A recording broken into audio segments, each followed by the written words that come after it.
Mari kita tundukkan kepala, kita berdoa. Tuhan Yesus, terima kasih Tuhan untuk pagi hari ini. Kalau kami masih boleh ada kesehatan Tuhan dan juga kesempatan untuk datang berbakti memuliakan nama-Mu Tuhan, kami sungguh bersyukur. Tuhan, kiranya Engkau sendiri yang beracara di tengah-tengah kami dalam penyampaian firman ini. Biarlah hanya Engkau Tuhan yang berbicara ke setiap hati kami Tuhan. Engkau yang pakai hamba, Engkau yang suci kuduskan hamba, Engkau yang layakkan hamba Tuhan. Dalam nama Tuhan Yesus kami berdoa, amin. Silakan duduk. Shalom. Apa kabar? Oke, langsung aja kita buka Alkitab kita ke kitab Hakim-Hakim. Perjanjian lama ya, di depan. Hakim-Hakim pasal yang ke-6. Jadi ini adalah khotbah sebenarnya lanjutan daripada khotbah saya 2 minggu yang lalu, tapi di ibadah yang malam. Jadi ini bagian 2-nya gitu loh ya. Nah, tapi saya akan kasih sedikit backgroundnya. Saya langsung masuk aja ya ke Hakim-Hakim pasal yang ke-6 ayat yang 1 dan 2. Kita baca sedikit ya. Kemudian kita langsung akan lompat ke ayat 11 nanti. Saya akan bahas pelan-pelan. Oke, Hakim-Hakim pasal 6 ayat 1 dan 2 ya. Mari kita baca bersama-sama 1, 2. Tetapi orang Israel melakukan apa yang jahat di mata Tuhan, sebab itu Tuhan menyerahkan mereka ke dalam tangan orang Midian 7 tahun lamanya. Dan selama itu orang Midian berkuasa atas orang Israel. Karena takutnya kepada orang Midian itu, maka orang Israel membuat tempat-tempat perlindungan di pegunungan, yakni gua-gua dan kubu-kubu. Nah, ini sedikit cerita di belakang daripada seseorang yang namanya Gideon. Ya, Bapak Ibu mungkin pernah dengar di sekolah minggu seorang yang namanya Gideon ya. Nah, pagi hari ini kita akan bahas si Gideon ini. Tapi sebelumnya kita perlu tahu bahwa di cerita ini atau di kisah ini bahwa sejarahnya itu adalah Israel itu sedang dijajah oleh orang Midian. Dan 2 minggu lalu saya katakan bahwa orang bisa masuk dalam masalah itu ada 2 kemungkinan. Satu, memang Tuhan lagi mau uji dia, lagi mau naik kelas. Yang kedua, memang karena dosanya. Dan di sini secara spesifik kita baca ayat 1 dan 2, Israel bisa kena atau dijajah oleh orang Midian itu karena dosa orang Israel. Jadi Bapak Ibu saudara-saudara sekalian, 2 minggu lalu saya udah jelaskan itu apa bedanya ya. Ada orang yang kena masalah karena dosanya, ada orang yang kena masalah memang karena Tuhan izinkan supaya dia bertumbuh. Ya. Nah, singkat cerita kita Tuhan mengirimkan nabinya ya untuk menyadarkan Israel akan dosanya. Itu kurang lebih 2 minggu lalu. Nah, sekarang kita perhatikan di ayat 11 ya. Ayat 11. Setelah Tuhan mengirimkan seorang nabi, jadi waktu Israel ini ditekan oleh Midian, Israel minta tolong ya. Israel minta tolong tapi Tuhan nggak langsung tolongin. Tetapi dia kirim seorang nabi untuk kasih tahu Israel akan dosanya. Nah, itu juga konsep yang sama kepada kita. Bisa jadi ada masalah-masalah dalam hidup kita yang dikarenakan karena dosa. Ya, saya nggak bisa bilang semua masalah hidup kita karena dosa, enggak. Ada bisa kemungkinan bahwa masalah di hidup kita itu dikarenakan dosa. Nah, Tuhan, waktu kita minta tolong, Tuhan bisa kirimkan seseorang untuk menyadarkan kita atau negor kita akan dosa kita itu. Jadi bukan Tuhan nggak tolong, Tuhan tolongnya itu adalah setelah dia mau kita sadar akan dosa kita. Nah, di situ nabi itu diutus. Nah, Bapak Ibu kalau mau baca boleh silakan dari ayat 1 sampai 10 itu ada tuh nabinya, ya. Nggak disebut namanya. Sebelum si Gideon ini. Gideon inilah penolong bagi Israel. Paham ya? Jadi pertama nabi dulu kasih tahu dosanya, sekarang baru Gideon yang adalah seorang penolong nanti yang akan bebasin Israel dari orang-orang Midian, ya. Oke, kita baca ayat 11. Kemudian datanglah malaikat Tuhan dan duduk di bawah pohon terbantin di Ofra kepunyaan Yoas. Orang Abiezer itu sedang Gideon anaknya mengirik gandum dalam tempat pemerasan anggur agar tersembunyi bagi orang Midian. Ya, Bapak Ibu saudara-saudara sekalian, perhatikan ayat 11 ini di mana Gideon ya katanya itu sedang mengirik gandum di tempat pemerasan anggur ya. Agak salah ya tempatnya. Bener gak? Mengirik gandum tapi di tempat pemerasan anggur. Kenapa alasannya? Katanya supaya tersembunyi bagi orang Midian. Jadi Gideon ini waktu dipanggil Tuhan, waktu mau dipakai Tuhan, ternyata dia juga seorang yang penakut atau takut akan orang Midian. Dia sendiri lagi bersembunyi kok. Oke, ini poin yang pertama, ayat 11. Ayat 12, malaikat Tuhan menampakkan diri kepadanya dan berfirman kepadanya demikian, Tuhan menyertai engkau, ya pahlawan yang gagah, apa katanya, berani. Kok kayaknya lagi ngejek ya? Kok seakan-akan sepertinya ini malaikat Tuhan ini sedang apa nih? Sarkastik atau apa nih ya? Kayak seakan-akan mengejek ya, karena kita tahu bahwa di ayat 11 Gideon ini sedang bersembunyi.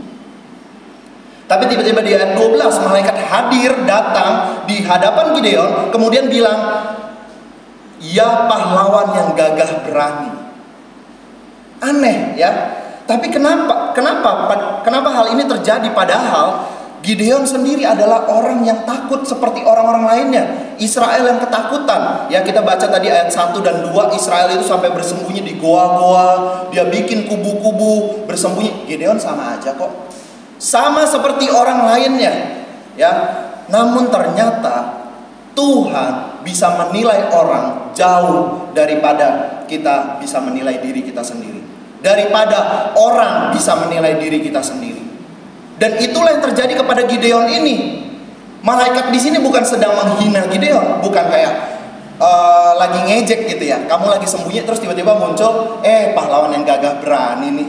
Bukan lagi ngejek. Tetapi malaikat Tuhan atau Tuhan tahu bahwa jauh di dalam hatimu engkau adalah seseorang yang berani. Dan itulah yang sama bagaimana Tuhan melihat kita. Seringkali kita melihat diri kita, aduh Tuhan, saya mah bisa apa sih?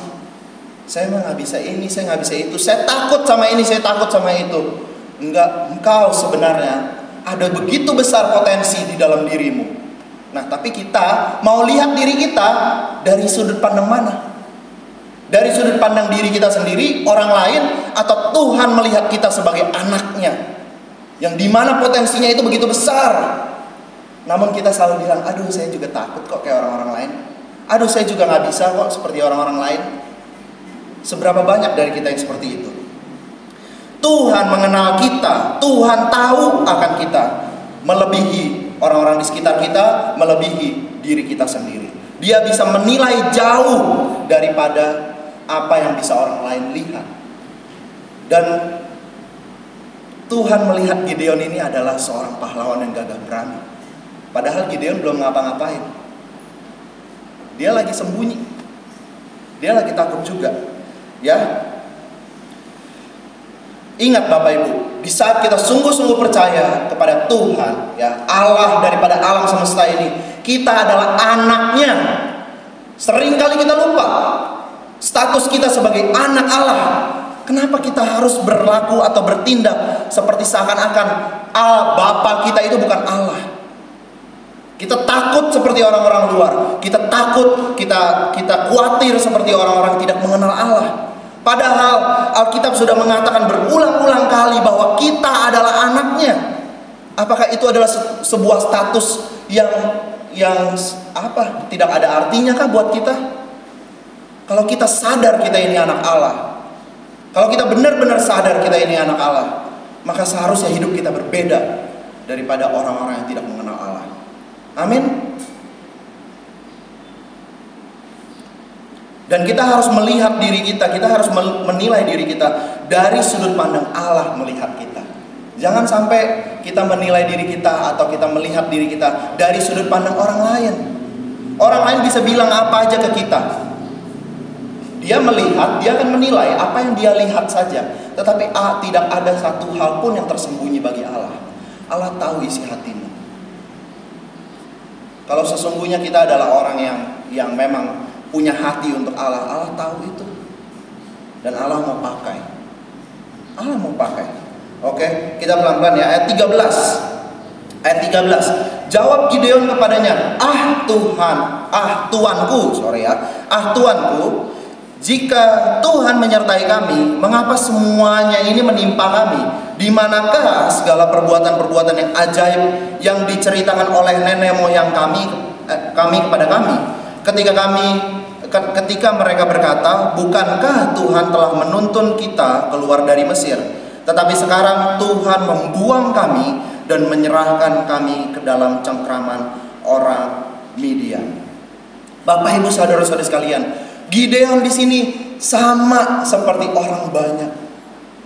Sikapnya sama. Dia bilang, Tuhan, kalau memang Engkau menyertai kami, kenapa hal ini terjadi Tuhan? Sama nggak seperti orang-orang Israel yang lain? Sama. Kalau memang Engkau bilang Engkau menyertai saya Tuhan, kenapa hal-hal ini juga harus menimpa saya? Engkau bilang Engkau yang membawa kami keluar dari Mesir. Mana Engkau sekarang? Kenapa sekarang kita di jajahan Midian? Kenapa Tuhan? Apakah Engkau hanya membebaskan kami supaya kami cuma dioper doang nih? Oke, bebas dari Mesir, sekarang Midian ya yang jajah. Perhatikan kata-katanya.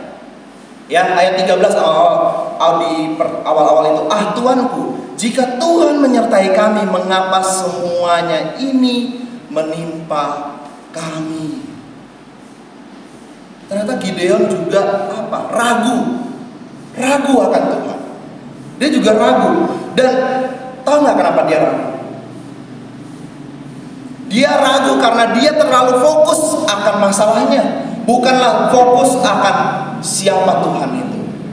Dia nggak sadar sebelumnya Tuhan sudah kirimkan seorang nabi dan kasih tahu, engkau sudah lakukan Israel, engkau sudah lakukan yang jahat. Mereka menyembah berhala, karena itu Tuhan izinkan Midian masuk. Bapak Ibu saudara-saudara sekalian, di Hakim-Hakim pasal 6 ini, jikalau Israel setia, maka kita nggak akan punya cerita Israel itu dijajah Midian. Saya yakin dan percaya. Kenapa? Karena ini udah dengan jelas dikatakan di ayat 1 dan 2, engkau melakukan apa yang jahat di mataku. Jadi Gideon ini seseorang Israel yang padahal secara bangsa adalah dia juga melakukan salah. Terus waktu kena masalah dia malah nyalahin Tuhan. Loh, Tuhan mana? Padahal dia nggak sadar itu masalah adalah karena kesalahanmu juga, dosamu juga yang menyebabkan itu masalah. Gak sadar Gideon. Dia malah bilang, ya Tuhan, kalau memang Engkau menyertai saya, menyertai kami, kenapa masalah ini harus terjadi? Kenapa? Gitu kan? Dia tanya. Dia terlalu fokus dengan masalahnya, tetapi dia nggak kenal benar-benar sama Tuhan. Bapak Ibu saudara-saudara sekalian, kalau kita benar-benar mengenal Tuhan, maka kita tahu masalah yang terjadi dalam hidup kita, atau segala kesulitan-kesulitan yang terjadi di dalam hidup kita, itu adalah dengan maksud tertentu, antara mendidik kita, membawa kita kembali, atau mendisiplinkan kita, atau membawa kita ke dalam level yang lebih tinggi. Kita sadar itu enggak? Atau jangan-jangan kita seperti Gideon yang cuman kalau dapat masalah cuman kayak, Tuhan katakan Engkau menyertai aku, kok kenapa ini harus terjadi juga sama aku? Kalau begitu doang Bapak Ibu, apa bedanya sama orang-orang yang tidak mengenal Kristus? Artinya kita sama aja. Kita nggak kenal Yesus. Bedanya cuma hari Minggu kita sama-sama ke gereja. Tadi saya datang ke sini lewat pasar Kemis ya. Saya lihat saudara-saudara kita juga rajin beribadah yang beragama lain sekarang. Ya, pagi-pagi itu udah rajin loh, ramai gitu di jalan-jalan. Jadi apa bedanya kita? Kalau seandainya kita datang kemudian kita tidak sungguh-sungguh mengenal Kristus. Apakah kita bisa melihat kebaikan Tuhan di dalam masalah atau tragedi yang terjadi dalam hidup kita? Gideon di sini belum paham bahwa masalah atau Midian itu dikirim supaya Israel kembali kepada Allah. Allah tuh kangen sama Israel. Allah tuh kepengen lagi gitu loh, punya hubungan yang baik dengan Israel. Karena itulah Allah mengizinkan Midian. Karena Israel ini udah bebal, mereka menyembah berhala. Dikasih tahu pelan-pelan, dikasih tahu baik-baik, udah nggak mempan. Karena itu Allah harus dengan berat hati ya izinkan Midian ini. Hajar orang Israel. Supaya apa? Supaya mereka berbalik dan bertobat. Sama seperti orang tua sayang sama anaknya ya. Bener ya, kadang-kadang orang tua harus hukum, bener. Walaupun mungkin waktu hukum itu orang tua juga, aduh, saya juga gak mau. Cuman ya gimana? Udah bobot ini, ibaratnya ya. Ya saya harus disiplinkan, karena saya sayang anak ini. Ya apalagi Allah sayang banget sama kita. Kalau kita udah berbelok, Dia sayang banget sama kita. Dia pasti kasih kita pengajaran. Amin. Iya, ayat 14. Lalu berpalinglah Tuhan kepadanya dan berfirman ya, pergilah dengan kekuatanmu ini dan selamatkanlah orang Israel dari cengkraman orang Midian. Bukankah aku mengutus engkau? Bapak ibu saudara-saudari sekalian, seringkali kita berdoa ya, Tuhan, ini ada masalah bangsaku, ini ada masalah gerejaku, ini ada masalah keluargaku. Ya, Tuhan ada masalah di dalam pertemananku atau kantorku Tuhan. Tapi seberapa sering kita berpikir kalau bisa jadi kitalah jawaban daripada doa itu. Paham gak? Ini saya ulang sedikit. Seringkali kita bilang, Tuhan ini dong keluarga saya benerin dong, Tuhan ini dong saya punya masalah ini benerin dong. Tapi seberapa sering kalau waktu Tuhan mau bekerja dalam keluarga kita dan mau pakai kita bilang, jangan saya Tuhan, papa saya aja. Jangan saya Tuhan, istri saya aja yang diubahkan. Jangan saya. Paham nggak Bapak Ibu? Karena di sini Gideon mengeluh, kemudian waktu diutus Gideon bilang, enggak lah. Ya, nanti kita lihat di bawah. Ya, kemudian Tuhan bilang katanya, pergilah dengan kekuatanmu dan selamatkanlah orang Israel dari cengkraman orang Midian. Bukankah aku mengutus engkau? Gideon berdoa juga. Gideon juga berharap Israel ini lepas dari Midian. Tetapi waktu Tuhan mau pakai Gideon gak mau. Padahal itu saya waktu memikirkan ayat ini ya, saya merenungkan ya. Saya pikir kita seringkali seperti ini loh. Kita minta Tuhan bereskan masalah ini, masalah itu, masalah A, B, C. Tapi seberapa sering kita tuh nggak sadar bisa jadi Tuhan mau pakai kita loh untuk bereskan masalah itu. Tapi kita yang nggak mau dibentuk. Tapi kita yang nggak mau dipakai. Terus kita ngeluh-ngeluh terus. Tuhan kenapa sih ini nggak mau? Ya, nggak beres-beres Tuhan kenapa sih? Padahal Tuhan udah bilang, aku yang mengutusmu, aku yang memilihmu. Jalanlah. Berubahlah. Ayo sini aku pakai. Ya.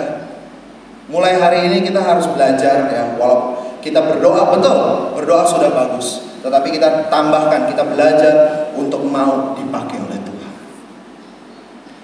Jadilah sensitif waktu Tuhan mau pakai kita.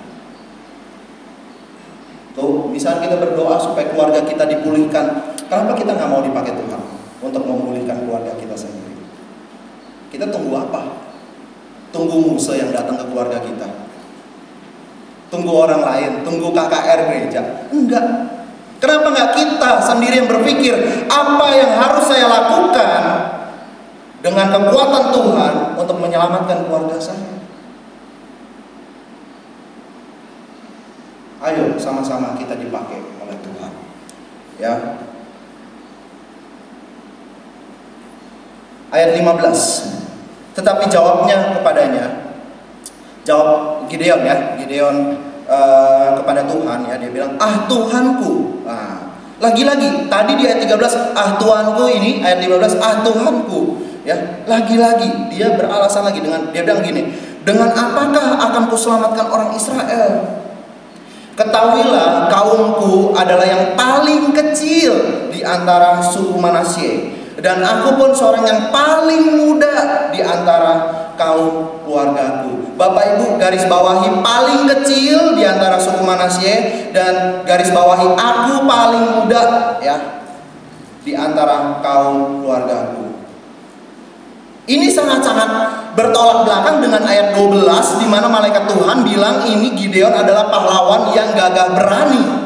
Kemudian kita lihat bahwa Gideon adalah orang yang apa? Dia adalah orang yang sangat menyoroti realistis lah orangnya. Ya, dia sangat bilang, "Ya Tuhan, saya ini kan paling kecil dari Manasye. Saya ini kan paling muda dari antara keluargaku." Betul, di satu sisi ini memang salah. Ya, di satu sisi ini memang salah. Kenapa? Karena kita selalu menyoroti apa yang menjadi kekurangan kita. Tapi di sisi lain, saya bisa melihat bahwa Gideon ini sadar diri, atau dia itu tahu akan kondisi hidupnya, dirinya yang adalah dilihat Tuhan. Itu adalah salah satu cara ya rendah hati sih, walaupun caranya salah gitu loh. Padahal Tuhan yang mengutus dia, tetapi dia sendiri sadar, ya saya kan paling kecil, saya kan paling muda. Saya melihat pattern yang sama, saya melihat pola yang sama ya. Itu dari Musa. Bapak Ibu mungkin waktu saya bacakan ayat ini juga kepikiran ya, kok mirip Musa ya. Ya, coba kalau bisa cepat gitu ya, buka ke Keluaran 3 ayat 11. Keluaran 3 ayat 11. Musa. Ya, di sini saya bacakan aja ya biar agak cepat karena saya ada 4 contoh. Musa itu dia bilang gini, tetapi Musa berkata kepada Allah, siapakah aku ini? Maka aku akan menghadap Firaun dan membawa orang Israel keluar dari Mesir. Mirip gak? Mirip ya sama Gideon ya. Tadi Gideon juga bilang katanya, dengan apakah aku selamatkan orang Israel? Nah kemudian ya ada contoh kedua, siapa? Yeremia 1 ayat 6. Saya bacakan aja. Maka aku menjawab, ah Tuhan Allah, sesungguhnya aku tidak pandai berbicara, sebab aku ini masih muda. Lagi-lagi Yeremia punya alasan yang sama, muda kan? Nah kalau Musa tadi dibilangnya dengan apa? Kita juga tahu ya ceritanya nggak pandai bicara. Yeremia juga sama. Amos pasal 7 ayat 14. Jawab Amos kepada Amazia, aku ini bukan nabi dan aku ini tidak termasuk golongan nabi, melainkan aku ini seorang peternak dan pemungut buah ara hutan. Padahal Amos itu nabi. Dia malah bilang aku bukan nabi. Ya. Amos, Lukas 5 ayat 8. Ketika Simon Petrus melihat hal itu, ia pun tersungkur di depan Yesus dan berkata, Tuhan, pergilah daripadaku karena aku ini seorang berdosa. Petrus. Kita lihat sebuah pola di sini. Saya udah bacakan 5 orang, ya, Gideon, Musa, Yeremia, Amos, dan Petrus. Memang sih salah caranya, maksudnya dalam artian kenapa kau nggak melihat dirimu seperti Allah melihat dirimu. Tetapi pada dasarnya bagaimana Allah mau pakai seseorang, itu adalah seseorang itu harus sadar bahwa dirinya itu bukanlah siapa-siapa, bukanlah apa-apa. Indah ya. Ini orang-orang yang bilang kayak, saya ini paling muda, saya ini bukan siapa-siapa. Petrus bilang, saya ini nelayan, saya ini orang berdosa loh Tuhan. Tuhan yakin mau pakai saya Tuhan. Tuhan, saya ini orang yang bukan berpendidikan loh Tuhan. Gideon bilang, saya ini paling muda loh, secara status saya ini paling kecil loh di dalam suku ini. Saya ini bukan orang terpandang loh Tuhan. Posisi saya itu bukan siapa-siapa Tuhan. Engkau yakin Engkau mau pakai saya untuk lepaskan atau bebaskan bangsa yang sebesar ini Tuhan. Musa juga punya sikap yang sama. Bapak Ibu saudara-saudara sekalian, saya mau katakan pada pagi hari ini, Tuhan mau pakai kita bukan karena seberapa hebat kita, bukan seberapa pintar kita, bukan karena backgroundmu, tapi Tuhan lihat hatimu. Dan di sini Tuhan mengenal Gideon jauh daripada apa yang orang lain lihat. Dan dia lihat Gideon inilah orang yang akan kupilih, dan dia adalah pahlawan yang gagah perkasa. Di mana nanti akan dibuktikan. Nanti akan dibuktikan. Ya, ini kita pelan-pelan aja, ya. Jadi Bapak Ibu saudara-saudara sekalian, bagaimana dengan kita?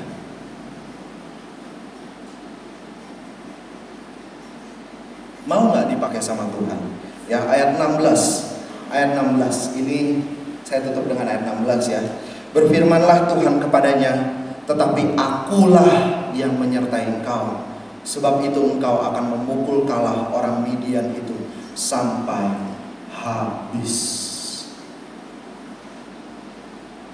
Bukan siapa kita, bukan seberapa hebat kita, tapi siapa yang menyertai kita. Dan di sini Allah bilang sama Gideon, Aku tahu waktu aku memilih kamu, aku tahu kamu yang paling muda kok. Aku tahu waktu aku memilih kamu, waktu aku bilang aku mau pakai kamu, ya. Aku tahu engkau lah yang paling terkecil, tetapi akulah yang menyertai kamu.